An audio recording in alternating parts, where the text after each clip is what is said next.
Good morning, everyone. First of all, thank you very much for you coming here to participate international conference on English language teaching. And today we are pleased to welcome Professor Zuliati Rohmah. He's the keynote speaker for the first sessions, and then Professor Zuliati Rohmah is a professor of English at Ada Faculty of Art, the State Islamic University of Sunan Ampel, Surabaya. In 2007, she followed in service certificate in English language teaching held by the University of Cambridge, London, and she also has given a training to English teacher all over Indonesia in collaboration with Lapis Altis, learning assistant for Islamic school, English language teaching for Islamic school, together with British Council. Please welcome Ibu Zuliati Rohmah.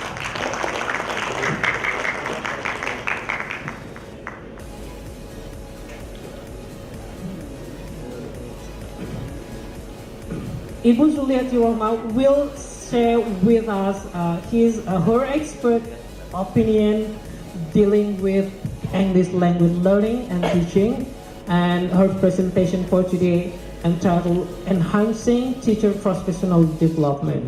And the time is 30 minutes to deliver your opinion to the audience, and then the time is yours. Thank you very much. I'd like to express my gratitude, sincere gratitude to Vice Rector, the first Vice Rector, the third Vice Rectors, and also the Dean of Education Department, Vice Deans, and also dear ladies and gentlemen. My topic today is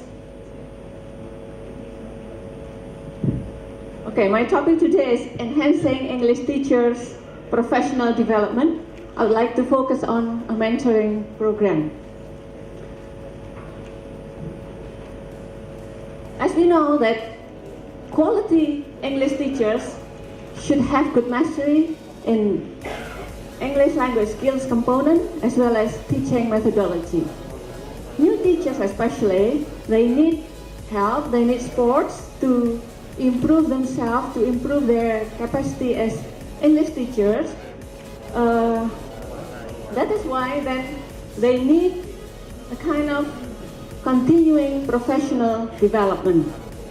And in traditional practice, continuing professional development can be in the form of attendance at conferences, workshops, just like today, or maybe for further education, master's degree, or maybe EDD, or maybe Ph.D. However, there are many weaknesses of this kind of professional development. One of which is this activity gives little opportunity for the teachers to take control over their own development. That is why then there are new trends of professional development. It can be in the form of action research, coaching, mentoring in a non-threatening relationship, observe other teachers, peer support and collaboration, and these all have some strengths.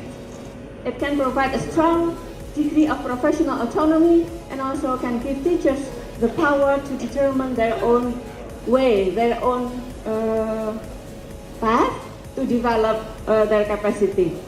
That is why then today I would like to focus on coaching or mentoring in a non-threatening relationship. Why I would like to focus on this? This is because our government, Indonesian government, hasn't adapted this kind of program into a formal program. As we know, and I'd like to show you that there are many strengths, benefits of providing mentoring program, especially to new teachers. Okay, let's start by defining what is mentoring. Mentoring is a professional process to guide a new teacher or mentee to proficiency, especially as English teachers. It is in English and ELT methodology. Why mentoring? Okay, look at this picture. The junior one, the baby one maybe, is helped, supported by the senior one. Do you know how long the new or this baby, the elephant baby, can be independent and can master the skill of standing in a ball? Can you stand in a ball?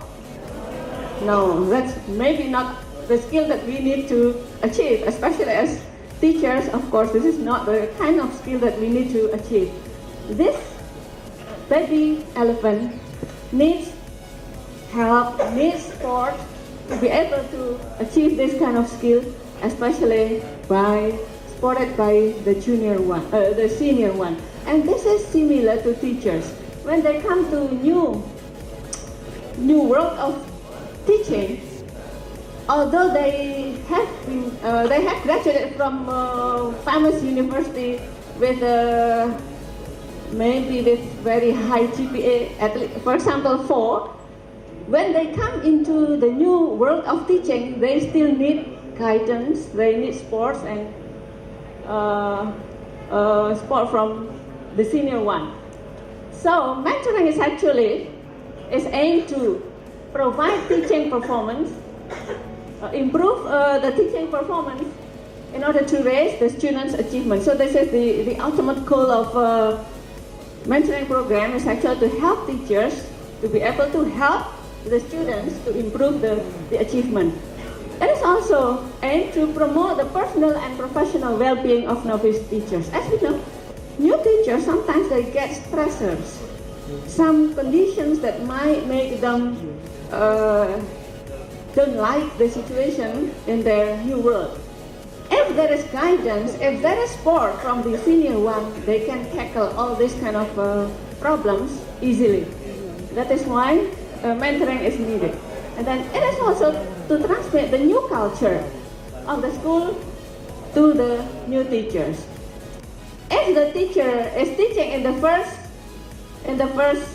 session, like OB over there in blue, and then she also will be teaching at second session, of course, the feedback session will be only 10 minutes. Of course, 10 minutes is not enough, especially for the new one. But if it is like this, DE also teaching again, but the they are observed twice in a day. The feedback sessions can be in the back after session 2, so that there will be longer time for the mentor and mentee to have reflection feedback. And in this case, there will be no problem related to time. But with the first one, and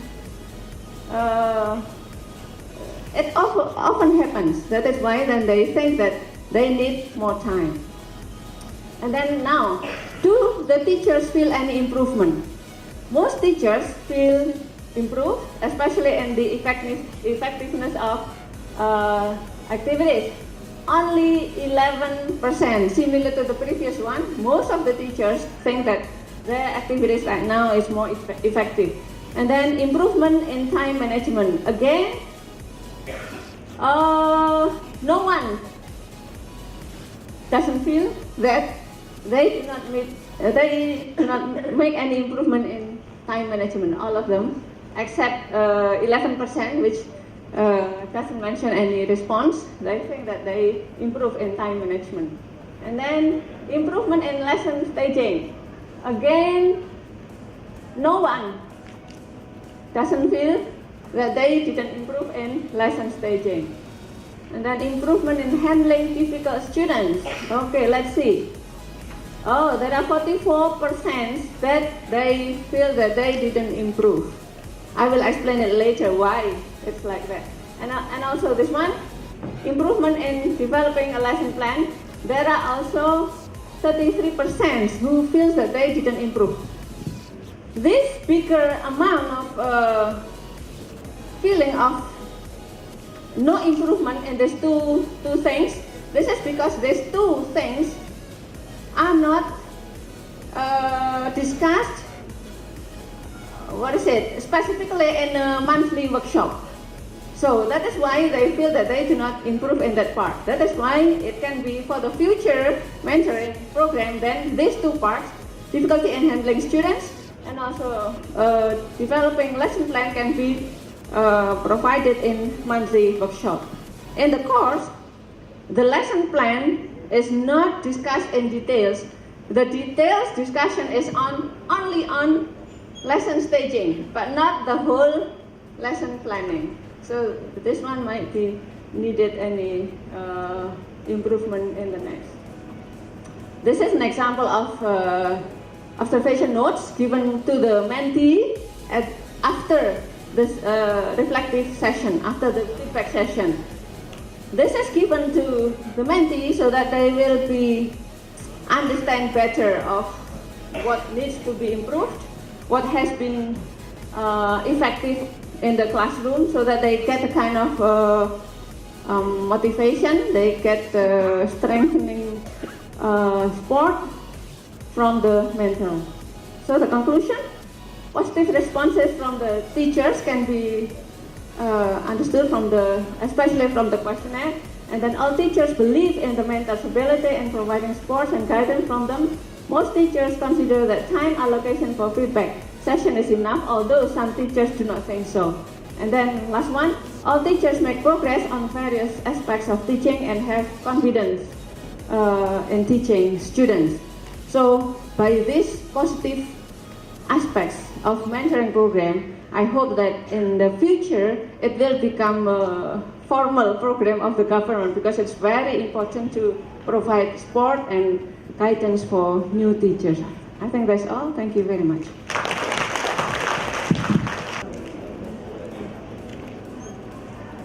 Thank you. Assalamualaikum warahmatullahi wabarakatuh.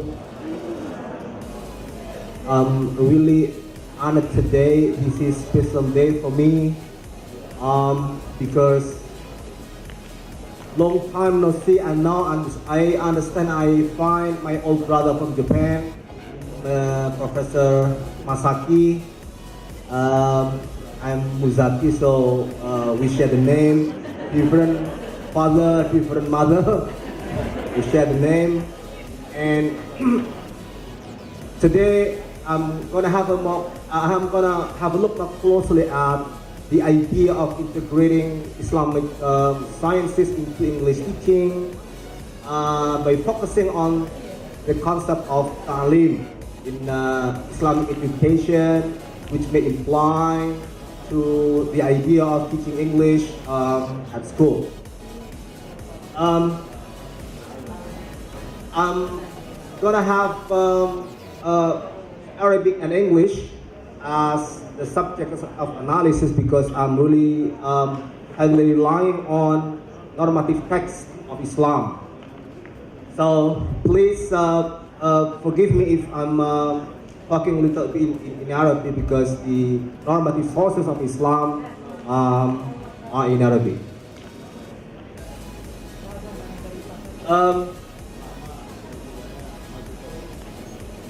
As we probably fully aware that education as the most effective medium for transmission and also conservation of values.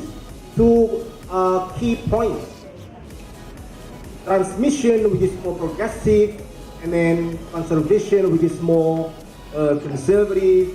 The idea of education is to conserve and at the same time and also to transmit ideas into new generation, young learners and the like. And this put Islamic education, this gives hard time to Islamic education because as you probably been aware that all experts in Islamic education translate the idea of education into three concepts: at-ta'lim, at-tarbiyah, wat-ta'dib. And those experts also base their ideas into normative texts of Islam. When they identify Islamic education with ta'lim, they quote the verse in Surah Al-Baqarah, in the verse 31, وَعَلَّمَ آدَمَ الْأَسْمَاءَ كُلَّهَا. At-ta'lim comes out of from the verse وَعَلَّمَ آدَمَ الْأَسْمَاءَ كُلَّهَا. And then at-tarbiyah, they take also another surah in the Quran, they put it as the basis for this concept. وَإِرْحَمْهُمَا كَمَا رَبَّيَانِي صَغِيرًا. At-tarbiyah comes out of from the base word Rabba yurabbi at-tarbiyah. And the third one, at-ta'dib, comes out of from the Prophet saying, "Adabani Rabbi fa ahsana ta'dibi."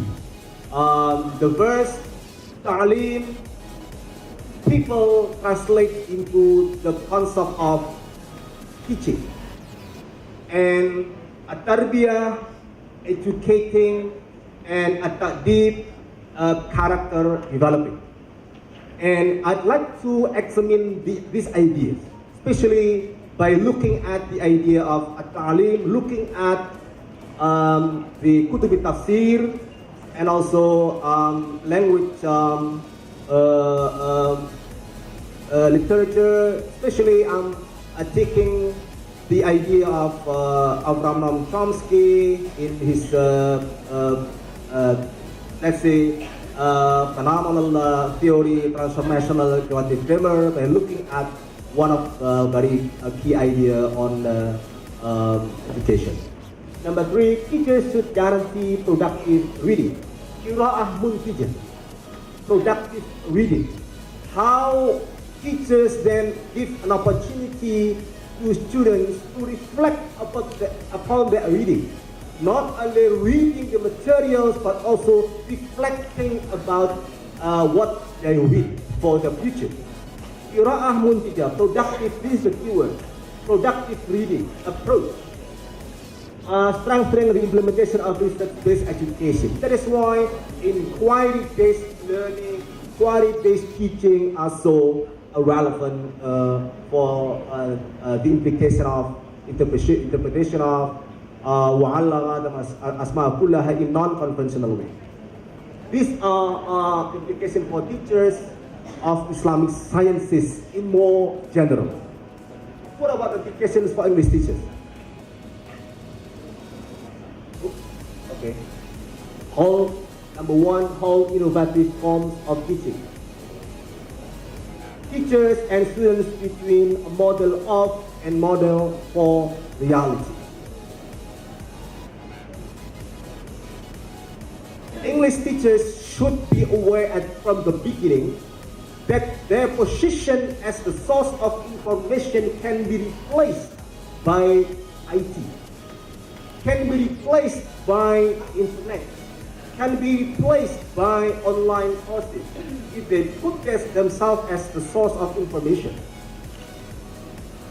If you'd like to make a copy of the way how British people pronounce words in English, you can go online. It's easy now. So the position of teachers as model of can be replaced by IT, by internet and the like. But teachers can also be a model for reality.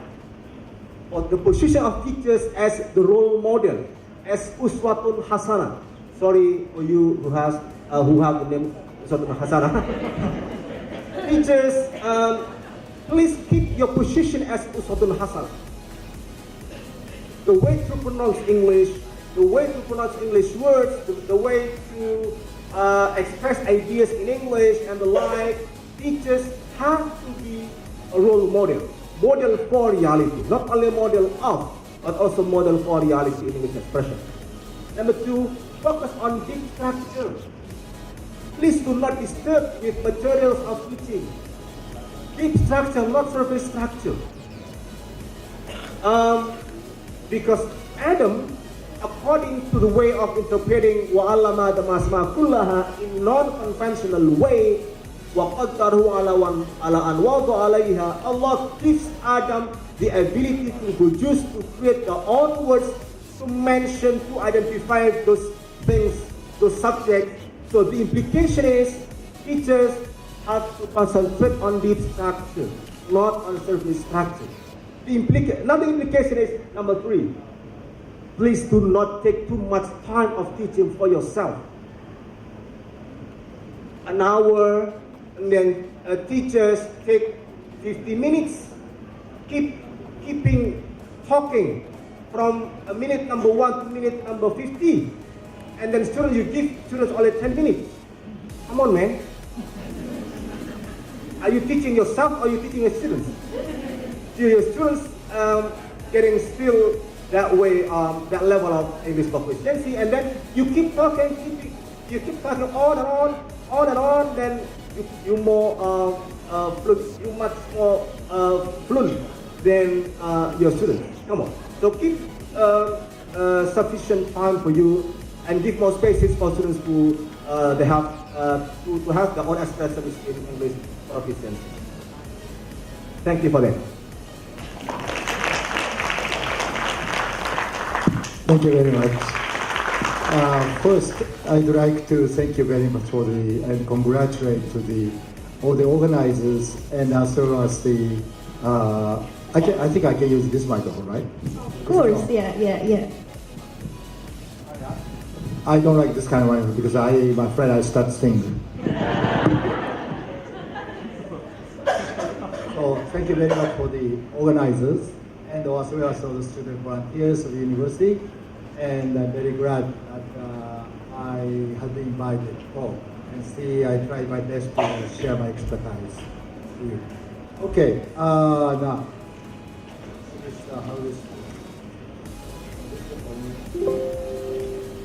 okay.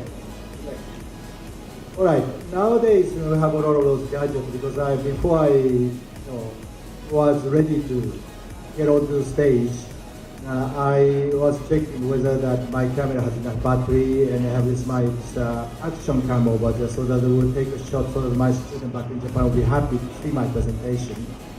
And also some of my Facebook friends are actually waiting for a picture. So I asked my Indonesian brother to take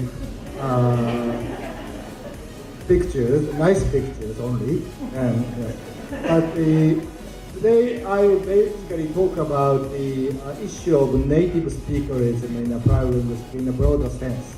But more specifically, I will just do some kind of reflective reflection from 3 different perspectives. First one is, so this is like, I think I'm very happy thinking microphone. I remember a couple of years back, and my last visit to Surabaya I was doing lecture at the Petra Christian University over there, and I had a lecture in front of students, and then started talking about the English in Japan, and then comparing with the notes of a AKB48 and JKT48, and then I ended up singing, and it was already posted on YouTube. So I think they still have it, but then my daughter said this was an international embarrassment. So. Well, anyway, the shift on the view of English language proficiency to be attained in the University of English courses. Now, what is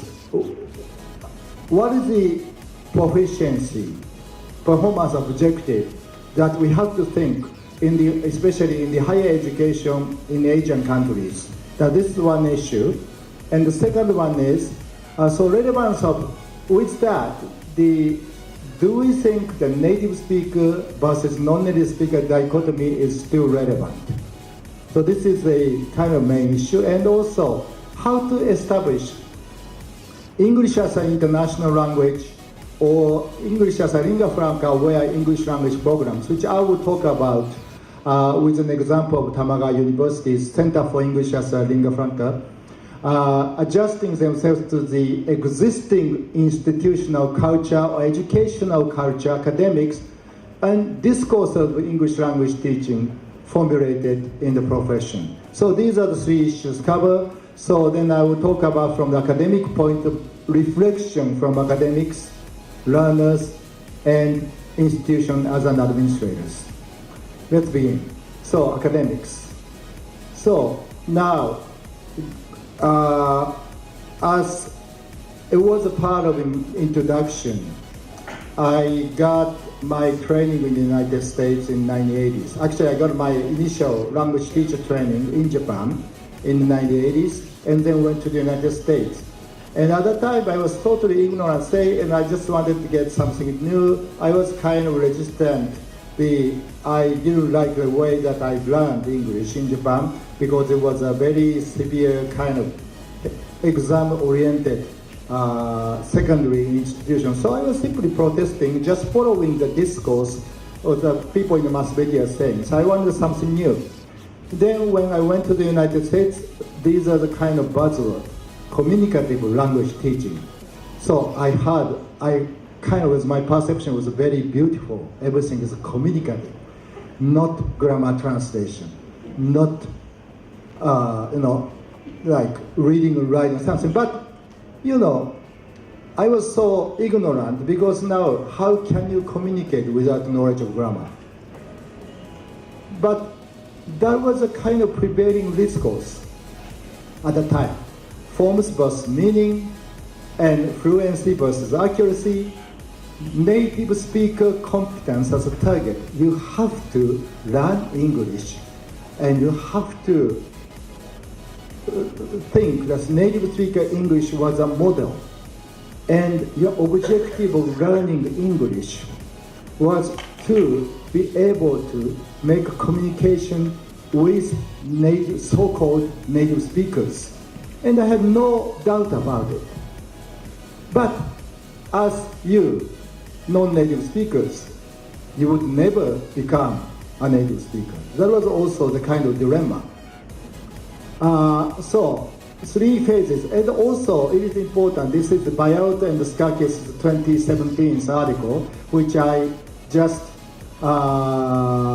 read. When we talk about the innovation of language teaching, we try to implement everything in a short time and get the result, rush to the result. Don't do that. We start to have exposure to situation, critical awareness of situation, and then act. We have to do step by step. So this is the kind of session. So I think I will just skip it. But I think there are a lot of narratives that I would just emphasize. Of course, it's nice you have statistics studies, but also those one's experience and narrative sharing stories are really important. And so that we could say you find this is a relevant case, and then I think something you are looking for may have. So this is something cumulative accumulation of narrative data. This is one of the books that my chapter is in there. What is happening? I don't know what is happening anyway. Oh.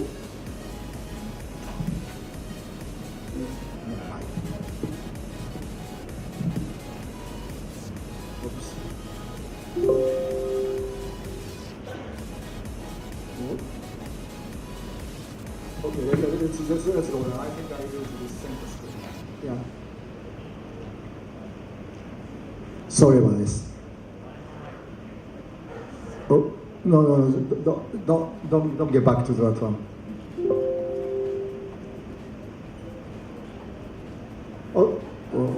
Okay, let's forget our PowerPoint. So my conclusion was like I was about the narrative data. This kind of personal story is very, very valuable. Okay, now could you just show the very last slide, please? Is this the last one?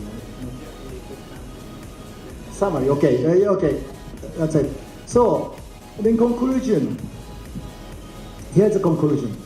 The English language teaching age and university need to move from ESL to EFL to ELF programs if we use this applied linguistic terminology. And also, if we talk about program administration, the issue of administration of intercultural organization should be looked into more. In cooperation with the other disciplines, multicultural English programs need an administrative unit which can handle various communication problems attributed to the diversity of English shades, of course in this foreign language program as well. These are the prerequisites for the English programs in Asia. So I think this native speaker era or the era of discussing native, non-native is over.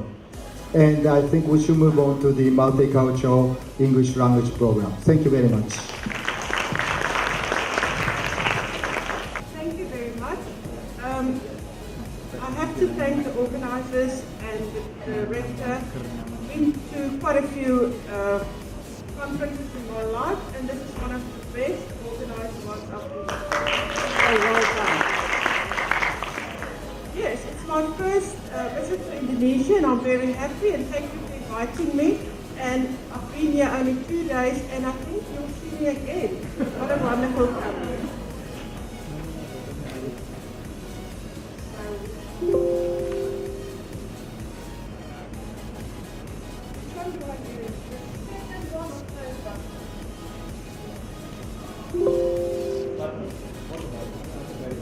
Okay, there we go. Bottom one. Right. So they've asked me to give my presentation on self-directed learning. So I've got a definition here for you.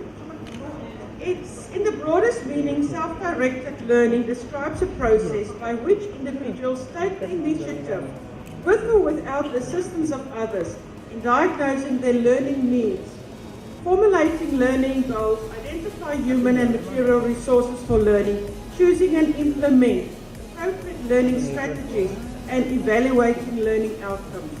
So what I want you to look at is this was a definition by Malcolm Knowles. You all know that Malcolm Knowles is very good with adult learning. Now, this was in 1972. So nothing is new. It's always referring back to the old.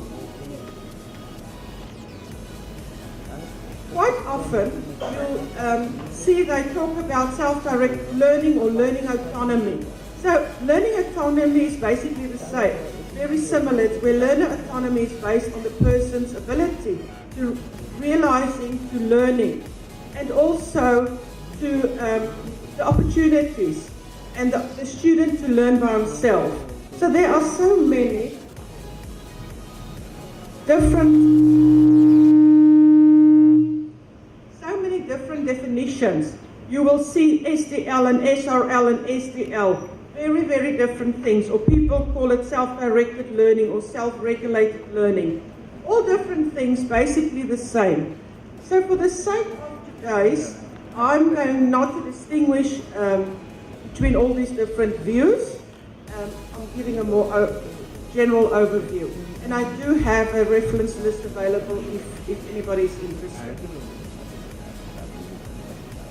So the way forward, what do I do? How do I go about? What do I start? You know, when there's a problem in a country, or the first thing the politicians will say, just give it to the teachers, to the educators, they will solve it. Let's take it to school and we say, let's help them there.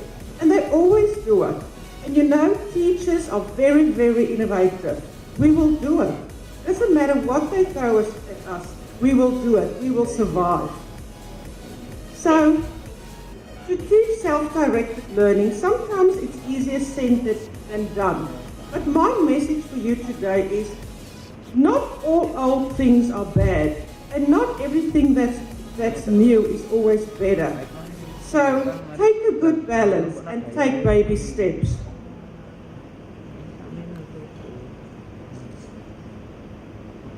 So there's a saying that says, don't throw the baby out with the bath water. So it means avoid throwing out. That's good. After you've bathed the baby, you do not want to throw the baby away. You want to throw the water away. You still want to keep the baby. So where do I start? Now normally these days, you Google it. You use Google Scholar or any search engine. Nothing wrong with that. Got a lot of information there. So I Googled it and I got 20 steps towards more self-directed learning. Can you hear me with it? Yeah. All right. So I read through this and I thought, gee, but that's a tall order. Identify goals, question, see, monitor, understand, use game-based motivation strategies, start with a topic, cultivate. Share your learning, create something, build, use time, pursue knowledge, create your own personal record.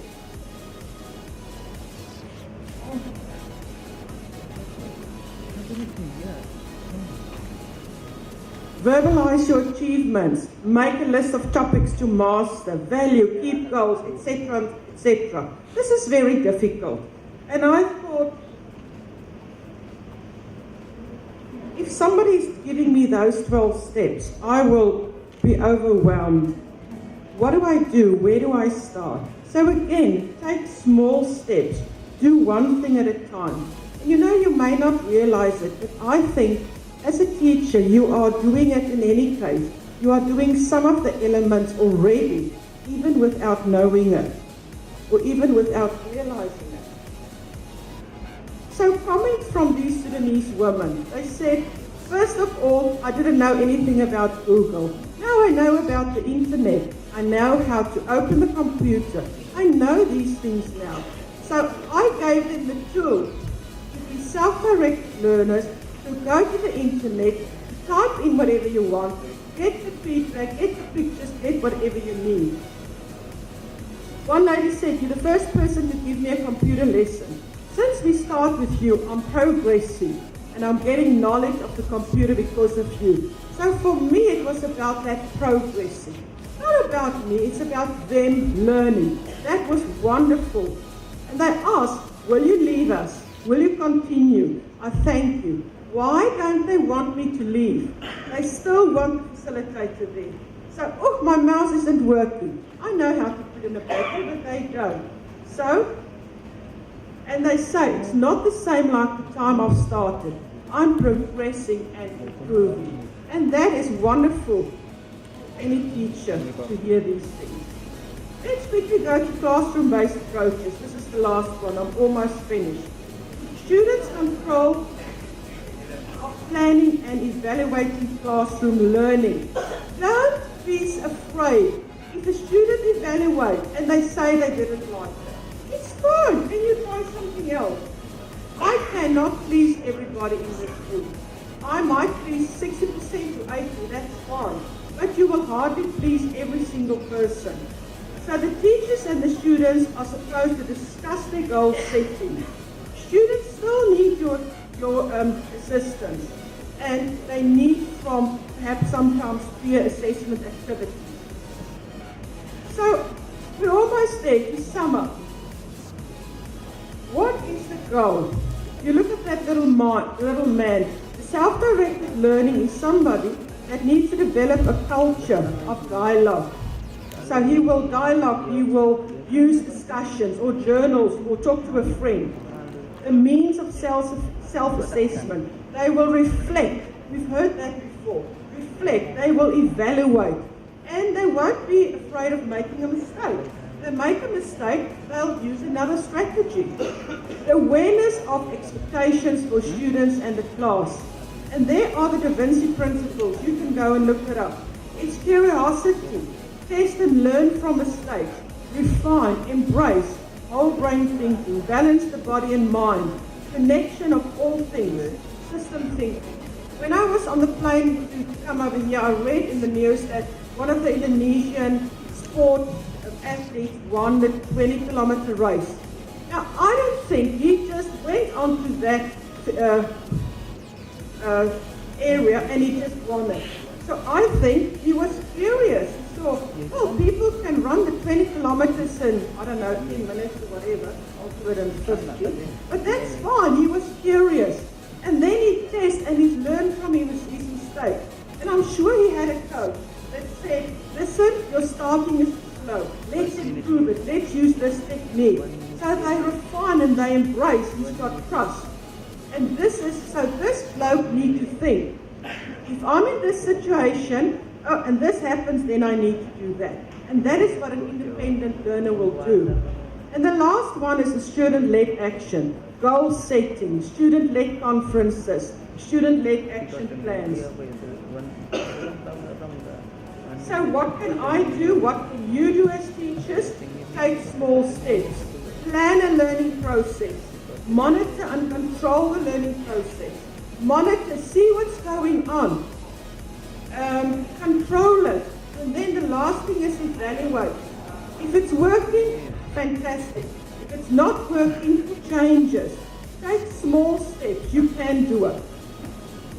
I got hold of this and I thought this was very interesting. These are a pack of wolves. The 3 wolves on the front, they are old, so they're setting the pace, the space, and the pace of how fast they're moving. The next 5, the ones in yellow, they are some of the strongest, so they protect the pack from the front. The pack in the middle is always protected. That's your middle group. Then at the back, you still get the strongest because they protect from any attack at the back. But look at the last one. That last one there with the blue arrow, that's you. The last one is the leader. You ensure that no one is left behind. You're always ready to run in any direction to protect the bodyguard of the entire group. A leader, not about being in front, but always taking care of the team. And this is what we do. So I hope you are inspired and you feel ready to tackle this and get your students to get self-directed learning. Thank you for listening.